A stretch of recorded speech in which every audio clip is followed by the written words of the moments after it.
আর এবার নজর রাখবো বারাসাতের হাটখোলার দিকে। দুর্ঘটনায় পুলিশের গাড়ি, আগে একটা ছবি দেখাই আপনাদের, মত্ত অবস্থায় গাড়ি চালানোর অভিযোগ রয়েছে। পুলিশের গাড়ির চালককে রীতিমতো মারধর, কিন্তু কিভাবে এই ঘটনা ঘটলো তার আগে ছবিটা দেখাই।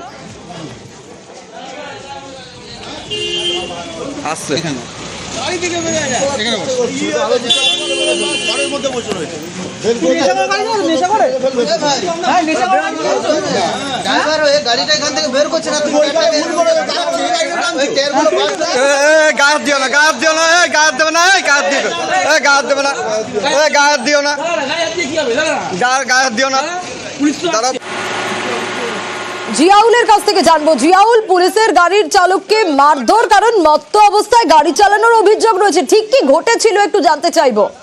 একদম দেখো, বারাসাতের হাটখোলা এলাকা, অর্থাৎ একেবারে যশোর রোডের উপরেই মদ্যপ অবস্থায় গাড়ি ড্রাইভ করছিল এবং সেই গাড়ি পর পর কখনো সিগন্যাল পোস্ট, কখনো বিদ্যুতের পোস্ট, কখনো দোকান, একাধিক জায়গায় পরপর ধাক্কা মারছিল এবং হুড়মুড়িয়ে ভেঙে পড়ছিল একের পর এক জিনিস। ফলে এলাকার মানুষ তখনই যে গাড়িটাকে আটকানোর চেষ্টা করে, কিন্তু মদ্যপ যুবক এতটাই মদ্য অবস্থায় ছিল, ফলে কারোর কথা তিনি শুনছিলেন না।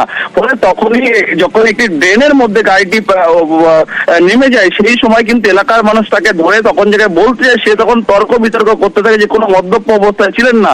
তারপরে এলাকার মানুষজন তাকে ধরে বেধড়ক মারধর করে। মারধর করার পরে বারাসাত থানা পুলিশকে খবর দেয়। পুলিশ গিয়ে সেই যুবককে, পুলিশের গাড়ির চালককে কিন্তু ইতিমধ্যে আটক করেছে এবং গাড়িটিকেও কিন্তু উদ্ধার করছে। কিন্তু যেভাবে পরপর গাড়ির গাড়িতে চালক একাই ছিলেন জিয়াউল, ফলে একদম দেখো, তিনি অর্থাৎ নর্থ থানার পাইলট কার, এটি পুলিশ লেখা গাড়ি। ফলে সেই সময় কিন্তু গাড়ির চালক একাই ছিলেন এবং পরপর জায়গায় গাড়িতে ধাক্কা মারছিলেন, পরপর লাইট পোস্ট ধাক্কা মারছিলেন। ফলে এলাকার মানুষের সন্দেহ হয়, সেই গাড়িটিকে আটকানোর চেষ্টা করে, কিন্তু তখনই তর্ক বিতর্ক হয়। কিন্তু পরবর্তীকালে পুলিশ তাকে আটক করে এবং মদ্যপ অবস্থায় ছিল এমনটাও কিন্তু পুলিশ সূত্রে জানা গেছে। বেশ,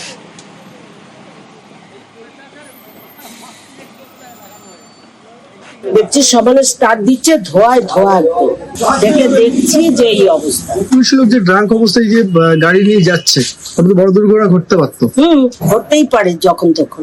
হঠাৎ করে ঘুমিয়ে গেছে, খুব আওয়াজ পাচ্ছি বাইরে থেকে, তারপর ওপরে জানলা দিয়ে দেখছি যে পুরো ধোয়া হয়ে গেছে এলাকাটা। বেরিয়ে এসে দেখছি এইখানে ও চেষ্টা করছে গাড়িটা ওখান থেকে বার করার, ওই অবস্থা। এ কি কোনো ড্রাঙ্ক অবস্থায় ছিল?